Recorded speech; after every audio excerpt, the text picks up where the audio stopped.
السلام علیکم ورحمۃ اللہ وبرکاتہ۔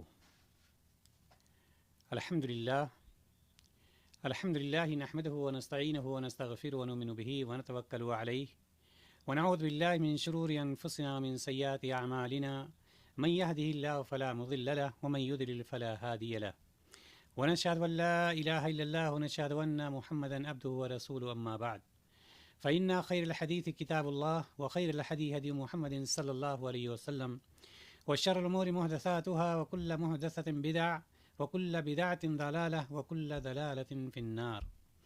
قال الله تعالى في القرآن المجيد والفرقان الحميد: أعوذ بالله من الشيطان الرجيم.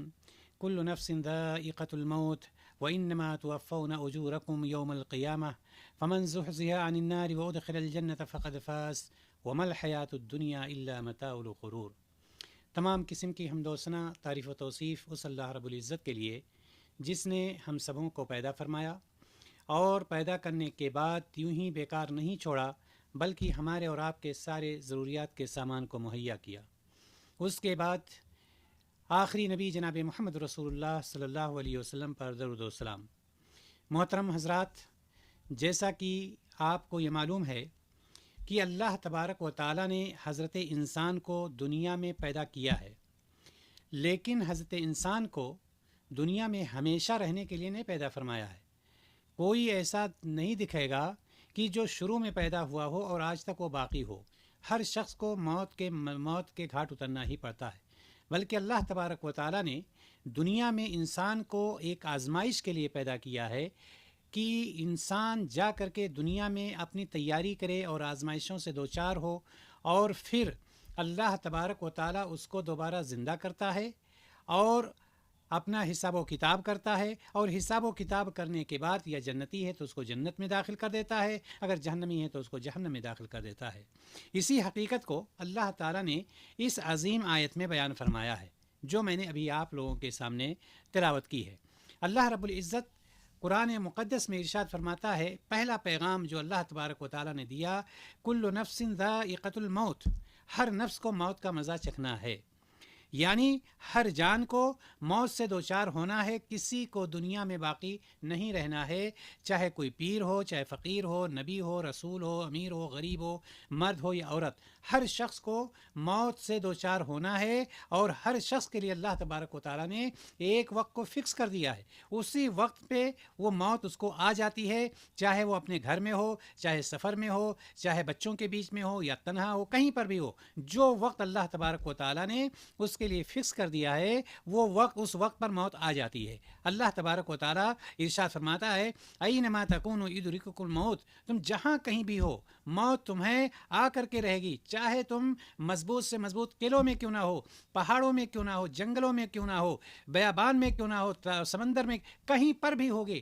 جو موت اللہ تبارک و تعالیٰ نے تمہارے لیے فکس کر دیا ہے، اس وقت وہ موت تم کو آ کر کے رہے گی، وہ وقت وہ موت آ کر کے اس وقت تم کو پکڑ لے گی۔ اسی لیے سورہ اعراف میں اللہ تبارک و تعالیٰ ارشاد فرماتا ہے، فَإِذَا جَاءَ أَجَلُهُمْ لَا يَسْتَأْخِرُونَ سَاعَةً وَلَا يَسْتَقْدِمُونَ، جب ان کا وقت آ جاتا ہے تو ایک گھڑی نہ پیچھے ہوتے ہیں نہ آگے، یعنی ایک لمحہ کے لیے بھی اللہ تبارک و تعالیٰ کی طرف سے کسی کو اجازت نہیں ملتی ہے کہ ایک لمحہ کے بعد، ایک لمحہ پہلے کوئی پریشان حال ہے تو اس کو ایک گھنٹہ پہلے موت آ گئی، یہ کوئی پریشانی کے عالم میں نہیں بلکہ آرام کی حالت میں ہے، اس کو ایک گھنٹہ بعد، ایسا نہیں ہو سکتا۔ جو وقت اللہ تبارک و تعالیٰ نے جس کے لیے فکس کر دیا ہے وہ وقت پر موت آ جاتی ہے۔ اسی لیے اللہ کے رسول جناب محمد رسول اللہ صلی اللہ علیہ وسلم نے ارشاد فرمایا، اکثروا ذکر ہادم اللذات یعنی الموت، لذتوں کو ختم کر دینے والی چیز یعنی موت کو زیادہ سے زیادہ یاد کیا کرو۔ نبی کریم صلی اللہ علیہ وسلم نے موت کو زیادہ یاد کرنے کے لیے کیوں حکم دیا؟ ایک شخص کو جب پتا ہوگا کہ اس کو مرنا ہے، ایک شخص کو جب پتا ہوگا کہ اس کو اس زندگی سے نکلنا ہے، اس زندگی کو چھوڑ کر کے دوسری زندگی میں جانا ہے، اللہ تبارک و تعالیٰ اس کی موت کو لاحق کر دے گا، ایسا شخص ہمیشہ خوف زدہ رہے گا، گناہوں سے بچنے کی کوشش کرے گا، معصیت سے بچنے کی کوشش کرے کرے گا اور اللہ تبارک و تعالیٰ کے نیک کاموں میں، اللہ تبارک و تعالیٰ کی اطاعت اور فرما برداری میں، جناب محمد رسول اللہ صلی اللہ علیہ وسلم کی اطاعت اور فرما برداری میں ہمیشہ وہ لگا رہے گا، جس کی وجہ سے موت کو یاد کرنے کا حکم نبی کریم صلی اللہ علیہ وسلم نے دیا۔ موت کو یاد کرنے والا انسان گناہوں سے بچتا ہے اور نیکیوں میں آگے بڑھتا رہتا ہے، جس کی وجہ سے نبی کریم صلی اللہ علیہ وسلم نے موت کو یاد کرنے کا حکم دیا۔ تو پہلا پیغام اس آیت میں کیا تھا؟ پہلا پیغام یہ تھا کہ کل نفس ذائقۃ الموت، ہر نفس کو موت کا مزہ چکھنا ہے۔ اور دوسرا پیغام اس آیت میں جو آ رہا ہے وَإِنَّمَا تُوَفَّوْنَ أُجُورَكُمْ يَوْمَ الْقِيَامَةِ، اور قیامت کے دن تمہاری زندگی، قیامت کے دن تمہارے اعمال کا پورا بدلہ دیا جائے گا۔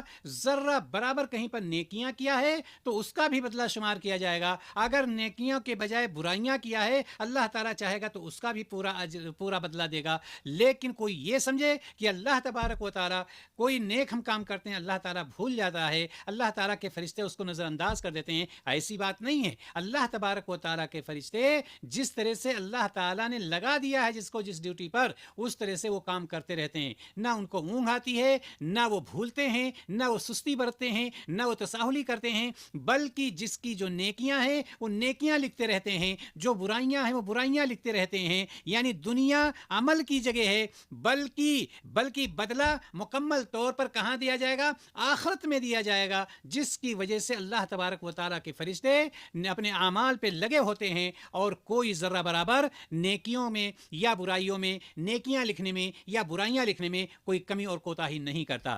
بعض نیک لوگ دنیا میں تکلیف اٹھاتے ہیں، بعض لوگ پریشانیاں جھیلتے رہتے ہیں۔ دیکھیے جو نیک لوگ ہیں پریشانیوں میں مبتلا ہیں، جو برے لوگ ہیں آرام سے زندگی گزار رہے ہیں، نہ ان کی پریشانیاں، ان نیک لوگوں کی نہ پریشانیاں ہمیشہ کی دنیا میں رہنے والی ہیں، نہ ان لوگوں کی جو برے ہیں وہ آرام میں جو زندگی گزارتے ہیں، نہ ان کے آرام والے دن پوری زندگی رہنے والے ہیں۔ یہ چند روز کی ایام ہیں، چند روز کے دن ہیں اور یہ سب گزر جانے والے ہیں۔ آخرت میں آخری چیز ان کی ہوگی، اور وہاں پر اللہ تبارک و تعالیٰ نے فرمایا فَمَن يَعْمَلْ مِثْقَالَ ذَرَّةٍ خَيْرًا يَرَهُ وَمَن يَعْمَلْ مِثْقَالَ ذَرَّةٍ شَرًّا يَرَهُ، جس نے ذرہ برابر نیکیاں کی ہوگی اس کا بدلہ بھی اللہ تبارک و تعالیٰ اس کو دے گا، اور جس نے ذرہ برابر برائیاں کی ہوں گی اس کا بدلہ بھی اللہ تبارک و تعالیٰ دے گا۔ تو کہنے کا مطلب یہ ہے کہ ہر چھوٹا بڑا عمل سامنے آئے گا، اللہ تبارک و تعالیٰ کے سامنے حاضر کیا جائے گا، چاہے کوئی تنہائی میں کرے، چاہے کوئی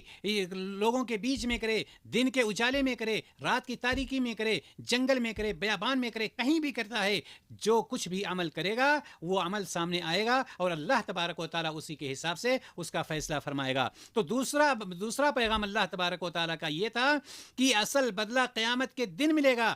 دنیا عمل کی جگہ ہے، کام کی جگہ ہے، آخرت میں اس کا اجر اللہ تبارک و تعالیٰ ہر کسی کو عطا فرمائے گا۔ اور تیسری بات یا تیسرا پیغام جو اس میں آیا ہے کہ کامیابی کیا چیز ہوتی ہے، دنیا کی کامیابی، آخرت کی کامیابی کس کو کہیں گے؟ کیا کامیابی وہ چیز ہے کہ ایک شخص بادشاہ بن گیا؟ کامیابی وہ چیز ہے کہ ایک شخص بہت زیادہ زمین خرید لیا؟ کامیابی وہ چیز ہے کہ ایک شخص نے گھر بنوا لیا؟ کامیابی وہ چیز ہے کہ ایک شخص کے پاس کئی گاڑیاں ہیں؟ کامیابی وہ چیز ہے کہ ایک شخص نے فلیٹ خرید لیا؟ کیا چیز ہے کامیابی؟ کس کو کہتے ہیں کامیابی؟ اللہ تبارک و تعالیٰ نے اس چیز کی بھی وضاحت اسی آیت میں کر دی تاکہ انسان کو پریشان ہونے کی ضرورت نہ رہے۔ کیا فرمایا اللہ تبارک و تعالیٰ نے؟ فَمَنْ زُحْزِحَ عَنِ النَّارِ وَأُدْخِلَ الْجَنَّةَ فَقَدْ فَازَ، پس قیامت کے دن جو شخص آگ سے دور کر دیا جائے گا اور جنت میں داخل کر دیا جائے گا وہی شخص کامیاب ہونے والا ہے، وہی اسی شخص کے لیے کامیابی ہے۔ جنت کا مستحق کون بن سکتا ہے؟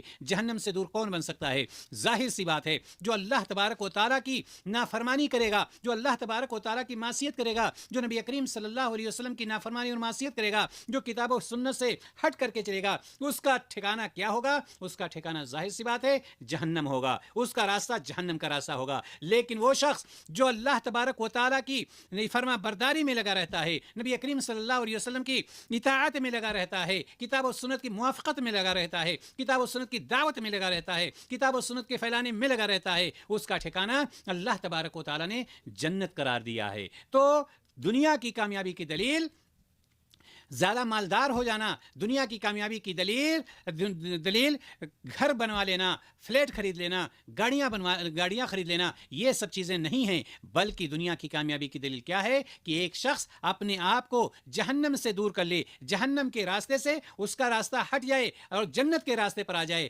جنت کے حصول یہی دنیا کی کامیابی اور آخرت کی کامیابی ہے۔ دنیا میں کامیابی ہی کے لیے بھیجا گیا ہے، دنیا میں آزمائش ہی کے لیے بھیجا گیا ہے، دنیا میں امتحان ہی لینے کے لیے بھیجا گیا ہے۔ دنیا کے امتحان میں اگر ایک شخص کامیاب ہو گیا، دنیا کی آزمائش میں اگر ایک شخص کامیاب ہو گیا تو آخرت کی کامیابی اس کی قدم بوسی کرے گی، آخرت کی کامیابی اس کے سامنے ہوگی۔ یعنی کامیاب وہ نہیں ہے جس کے پاس مال زیادہ سے زیادہ ہوں، جس کے پاس وحدہ یا شہرت ہو، بلکہ کامیاب وہ ہے جسے جہنم سے بچا کر جنت میں داخل کر دیا جائے، وہی شخص کامیاب ہونے والا ہے۔ تو یہ آیت یہ بھی بتلا رہی ہے کہ دنیا میں کامیابی کی دلیل ہے کیا۔ نبی کریم صلی اللہ علیہ وسلم فرماتے ہیں کل امتی یدخلون الجنہ الا من ابا۔ صحابہ نے پوچھا کون انکار کرے گا؟ یعنی یہ کہ نبی کریم صلی اللہ علیہ وسلم نے یہ بتلایا کہ میری امت کے سارے لوگ جنت میں داخل ہوں گے، سارے کے سارے لوگ جنت میں داخل ہو جائیں گے سوائے ان لوگوں کے جو میرا انکار کرتے ہیں۔ صحابہ پریشان ہو گئے، صحابہ کے چہرے اڑ گئے کہ اے اللہ کے رسول صلی اللہ علیہ وسلم، آپ کا انکار کون کرنے والا ہوگا؟ آپ کے اوپر وحی نازل ہو رہی ہے، آپ کا انکار کون کر سکتا ہے؟ نبی کریم صلی اللہ علیہ وسلم نے صحابہ کے شکوک و شبہات کو دور کرتے ہوئے فرمایا من اطاعنی دخل الجنہ ومن عصانی فقد ابا۔ اے میرے صحابیوں، جس نے میری اطاعت کی، جس نے میرے سنت کی اطاعت کی، جس نے اللہ کی اطاعت کی، جس نے اللہ کے رسول کی اطاعت کی، وہ شخص جنت میں داخل ہوگا۔ ومن عصانی فقد ابا، اور جس نے میری نافرمانی کی، میری سنت کی نافرمانی کی اور اللہ تعالیٰ کی نافرمانی کی، وہ شخص مجھے انکار کرنے والا ہوگا۔ تو گویا کہ یعنی جنت یعنی نجات رسول اللہ صلی اللہ علیہ وسلم کی اطاعت میں ہے۔ یاد رکھیے آپ، اگر کسی شخص کو نجات مل سکتی ہے جہنم سے وہ راستہ بدل سکتا ہے، تو ایک ہی راستہ ہے نبی کریم صلی اللہ علیہ وسلم کی اطاعت کرنا۔ اگر نبی کریم صلی اللہ علیہ وسلم کی اطاعت اس کے اندر پائی جاتی ہے تو ظاہر سی بات ہے اس کا ٹھکانہ جنت میں ہوگا، اس کا ٹھکانہ جہنم نہیں بلکہ جنت میں اللہ تبارک و تعالیٰ اس کا ٹھکانہ کر دیا ہے۔ اسی لیے اللہ کے رسول صلی اللہ علیہ وسلم نے فرمایا من اطاعنی دخل الجنہ، جس نے میری اطاعت کی، جس نے میرے راستے کی پیروی کی، جس نے میری اتباع کی، وہ شخص جنت میں داخل ہوگا۔ لیکن جس نے میری نافرمانی کی، میرے راستے سے مخالف چلا، اس کا ٹھکانہ جہنم میں ہوگا اور وہ انکار کرنے والا ہوگا۔ اسی طرح سے محترم حضرات و خواتین، چوتھی بات اس میں یہ آ رہی ہے، چوتھا پیغام یہ آ رہا ہے، دنیا دھوکے کا سامان ہے، دنیا دھوکے کا سامان ہے۔ اللہ تبارک و تعالیٰ فرماتا ہے وَمَا الْحَيَاةُ الدُّنْيَا إِلَّا مَتَاعُ الْغُرُورِ۔ یہی موضوع ہے آج ہمارا کہ دنیا دھوکے کا سامان ہے۔ دنیا دھوکے کا سامان ہونے کا مطلب کیا ہے؟ اور دنیا کی زندگی صرف دھوکے کا سامان ہے، یعنی یہ دنیا عارضی طور پر دی گئی ہے، یہ دنیا ہمیں اور آپ کو یہاں پر عمل کرنے کے لیے بھیجا گیا ہے، اس کا بدلہ اللہ تبارک و تعالیٰ آخرت میں عطا کرے گا۔ اللہ تبارک و تعالیٰ نے ہمیں اور آپ کو یہ زندگی لمبی زندگی نہیں دی ہے، 60 سالہ 70 سالہ 100 سالہ زندگی عطا کی ہے۔ 100 سال پہنچتے پہنچتے آج لوگوں کے قدم لڑکھڑانے لگتے ہیں، لوگوں کو اٹھانا بٹھانا پڑتا ہے۔ 100 سالہ زندگی اگر زیادہ سے زیادہ کوئی بھی پا جاتا ہے، 125 سال ہو گیا، اس سے زیادہ آج کل جانا مشکل ہو جاتا ہے۔ لیکن کیا ہے یہ چیز؟ یہ دنیا کی زندگی، یہ دنیا کی زیب و زینت، یہ دنیا کی خوبصورتی، یہ دنیا کی رعنائیاں، یہ ساری چیزیں دھوکے کا سامان ہیں۔ اللہ تبارک و تعالیٰ نے فرمایا وَمَا الْحَيَاةُ الدُّنْيَا إِلَّا مَتَاعُ الْغُرُورِ، دنیا کی زندگی صرف دھوکے کا سامان ہے۔ یہ آیت یہ بتلا رہی ہے کہ یہ دنیا کی زندگی عارضی زندگی ہمیں اور آپ کو عطا کی گئی ہے۔ ہمیں اور آپ کو دائمی زندگی جو عطا کی جائے گی وہ آخرت میں عطا کی جائے گی۔ آخرت میں جو شخص جنت میں چلا گیا، جنت میں مزے لے رہا ہے، جو شخص جہنم میں چلا گیا، جہنم میں جل رہا ہے، چیخ رہا ہے، چلا رہا ہے، تڑپ رہا ہے، لیکن اس کا سننے والا کوئی نہیں ہے۔ محترم حضرات و خواتین، اسی طرح سے اللہ تبارک و تعالیٰ نے اس دنیا کے بارے میں فرمایا اعلموا انما الحیات الدنیا لعب ولہو وزینہ، بس تم سب جان لو کہ بے شک دنیا کی زندگی کھیل ہے، تماشا ہے, زیب و زینت ہے, اس کے علاوہ کوئی بھی چیز نہیں ہے, اس کے علاوہ کوئی بھی چیز نہیں ہے. کھیل, تماشا, زیب و زینت, اس کیا مطلب ہے اس کا مطلب یہ ہوا کہ جس طرح سے چھوٹے بچے راستے میں نکل کر آتے ہیں اور 4 بچے بیٹھ کر کھیلنے لگتے ہیں اور کھیلے, 1 آدھ گھنٹہ کھیلے اور پھر اس کو مٹایا اور چلے گئے. دنیا کی زندگی ہمارے اور آپ کے لیے اسی طرح سے ہے. اس لیے ہمیں اور آپ کو یہ سوچنا چاہیے کہ اللہ تبارک و تعالیٰ نے دنیا کی زندگی جو عطا کی ہے یہ کھیل تماشا ہے, یہ زیب و زینت ہے, یہ دھوکہ ہے, دھوکے کا سامان ہے, یہ ہمارے لیے دائمی چیز نہیں ہے. اور نبی کریم صلی اللہ علیہ وسلم فرماتے ہیں, مسلم شریف کی روایت ہے, واللہ مت دنیا فی الآخرہ الا مثل ما یجل احدکم اصبعہ فی هذه فی الیم فلینظر بما یرجع. اللہ کے رسول صلی اللہ علیہ وسلم نے فرمایا, صحیح مسلم کی روایت, یعنی دنیا کی حیثیت آخرت کے مقابلے میں سمندر سے انگلی پر لگنے والے پانی کے برابر ہے. جس طرح سے ایک شخص سمندر کے کنارے پر بیٹھا ہو اور اپنی انگلی ایسے ڈبوئے اور پھر ایسے نکال لے, آپ یہ بتلائیے اس انگلی میں کتنا پانی اس کا آئے گا؟ کچھ بھی نہیں آئے گا. نبی کریم صلی اللہ علیہ وسلم فرماتے ہیں کہ دنیا کی حیثیت, دنیا کا مقام, دنیا کا مرتبہ آخرت کے مقابلے میں ایسے ہی ہے جس طرح سے ایک آدمی سمندر میں اپنی انگلی کو ڈبوتا ہے اور اس کو نکال لیتا ہے. ایسا بھی نہیں بتلایا کہ ایک چلو پانی لے لے, اتنا زیادہ اس کا مقام مرتبہ ہے, بلکہ کیا فرمایا, دنیا میں جس طرح سے سمندر کے کنارے بیٹھ کر کے ایک شخص اپنی انگلی ڈبوتا ہے اور نکال لیتا ہے, جتنا پانی اس انگلی پر لگا ہوا ہے اتنا ہی مقام اور مرتبہ دنیا کی ہے آخرت کے مقابلے میں. محترم حضرات و خواتین, ہم اور آپ اس بات سے اندازہ لگا سکتے ہیں کہ دنیا کی زندگی ہے کیا. دنیا کی زندگی لہو لعب ہے, زیب و زینت ہے, فریب کا سامان ہے. اس کے علاوہ دنیا کی زندگی کا کوئی مطلب نہیں ہے. اسی طرح سے پانچویں چیز صحابہ کرام کا دنیا کے بارے میں کیا نظریہ تھا, اس کو بھی ہمیں اور آپ کو جاننے کی ضرورت ہے. حضرت عبداللہ بن عمر رضی اللہ تعالیٰ عنہ روایت کرتے ہیں کہ نبی کریم صلی اللہ علیہ وسلم نے فرمایا, کن فی الدنیا کأنک غریب او عابر السبیل. دنیا میں ایسے رہو جیسے ایک مسافر رہتا ہے. دنیا میں ایسے رہو جیسے ایک مسافر رہتا ہے. ایک مسافر کے رہنے کا مطلب کیا ہوتا ہے؟ آپ اپنے گھر سے نکل کر کے ایئرپورٹ پہ جاتی ہیں, آپ اپنے گھر سے نکل کر ریلوے اسٹیشن پر جاتی ہیں. ایئرپورٹ ہو یا ریلوے اسٹیشن ہو, وہاں پر کوئی چیز خرابی ہوتی ہے کہ آپ کھڑے ہو کر کے وہاں پر اس کا انتظام کرتی ہیں, کہ آپ اس کے لیے مظاہرہ کرتی ہیں؟ نہیں. آپ کو پتا ہوتا ہے کہ چند منٹ کے لیے ہم یہاں پر ہیں, اس کے بعد ہمیں گزر جانا ہے, ہمیں اس کو نہیں دیکھنا چاہیے. کیوں؟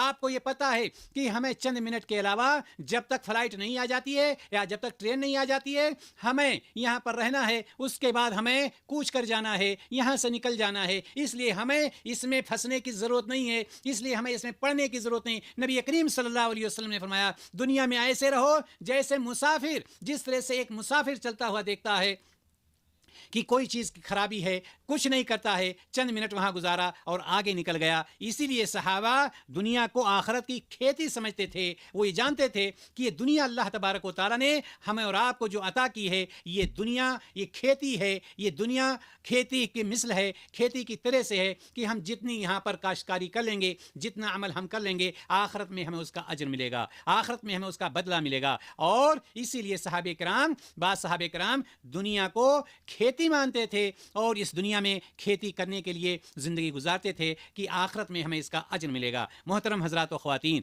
اب بات یہاں پر یہ آتی ہے کہ جہنم سے بچنے کے اسباب کیا ہیں. اس چیز کو بھی ہمیں اور آپ کو جان لینے کی ضرورت ہے. جہنم سے بچنے کے اسباب میں سے توحید پر قائم رہنا سب سے پہلی چیز ہے. یاد رکھیے گا اس کو, توحید پر قائم رہنا, سنت کی اتباع کرنا, 5 وقتوں کی نمازوں کی پابندی کرنا, قرآن سے تعلق کو مضبوط کرنا, یہ جہنم سے چھٹکارے کے اسباب میں سے ہیں.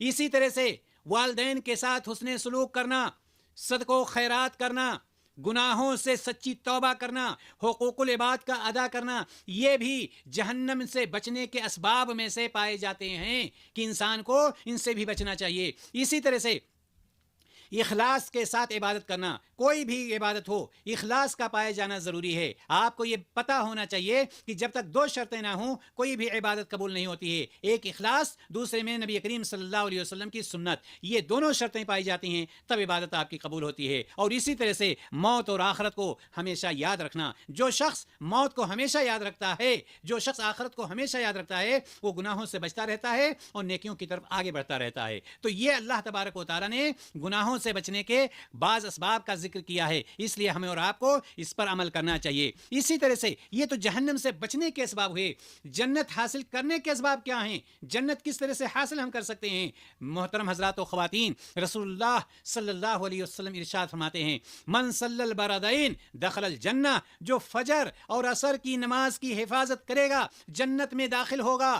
یعنی یہ کہ ایسا، اس کا مطلب یہ نہیں ہے کہ فجر اور عصر کی نماز پڑھ لیا باقی نمازوں کو گول کر گیا۔ یہ دونوں نمازیں منافقوں پر بہت بھاری گزرتی تھیں۔ عصر کا ٹائم بھی سونے کا ٹائم ہوتا ہے، فجر کا ٹائم سونے کا ٹائم ہوتا ہے، اور ٹائم تو جاگنے کا ہے۔ یعنی یہ کہ یہ دونوں نمازیں خاص طور سے جس نے ان کا اہتمام کر لیا، اور تین نمازیں تو جاگتے ہوئے اہتمام کرے گا ہی، یعنی جو شخص فجر اور عصر کی نماز کی حفاظت کرے گا جنت میں اللہ تبارک و تعالیٰ اس کو داخل فرمائے گا۔ اسی طرح سے نبی کریم صلی اللہ علیہ وسلم نے فرمایا، من کان آخر کلامہ لا الہ الا اللہ دخل الجنہ، حسن خاتمہ کی دعا جو ہم لوگ کرتے ہیں، جس شخص کی زبان پر آخری وقت پر، اور ہم اور آپ اللہ تعالیٰ سے دعا کریں کہ الہ العالمین ہمارے اور آپ کے زبان پر آخری وقت پر کلمہ لا الہ الا اللہ محمد رسول اللہ صلی اللہ علیہ وسلم ہو۔ نبی کریم صلی اللہ علیہ وسلم نے فرمایا، جس شخص کا کلمہ، آخری کلمہ، دنیا سے رخصت ہوتے ہوئے کلمہ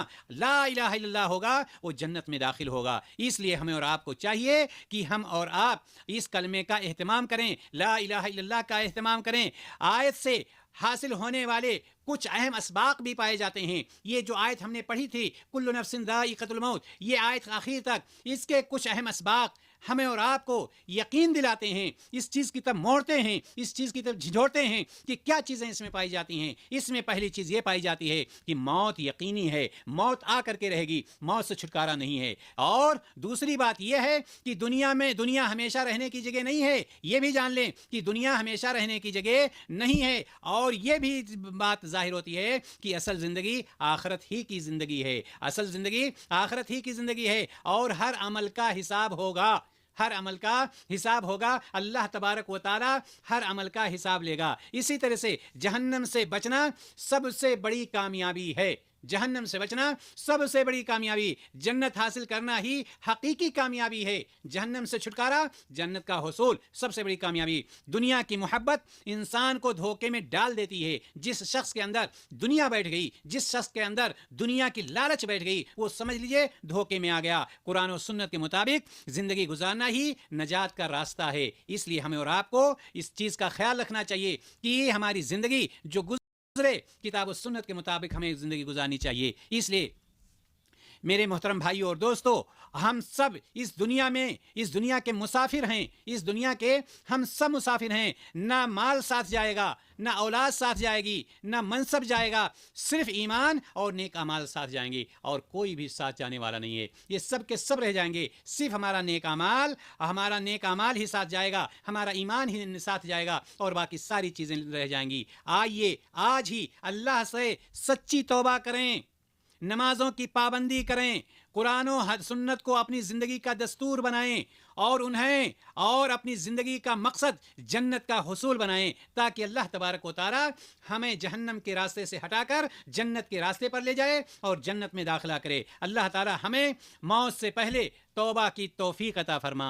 الہ العالمین ہمیں موت سے پہلے توبہ کی توفیق عطا فرما۔ الہ العالمین ہمیں موت سے پہلے توبہ کی توفیق عطا فرما۔ جہنم سے محفوظ رکھ، جنت الفردوس میں داخلہ فرما، اور دنیا کے فریب کاری سے ہماری حفاظت فرما۔ الہ العالمین ہم جب تک اس دنیا میں زندہ رہیں، ہم قرآن و حدیث کے مطابق زندگی گزارتے رہیں، اور جب ہمارا خاتمہ ہو تو ہماری زبان پر کلمہ لا الہ الا اللہ محمد رسول اللہ صلی اللہ علیہ وسلم ہو۔ وآخر دعوانا ان الحمد للہ رب العالمین۔ السلام علیکم ورحمۃ اللہ وبرکاتہ۔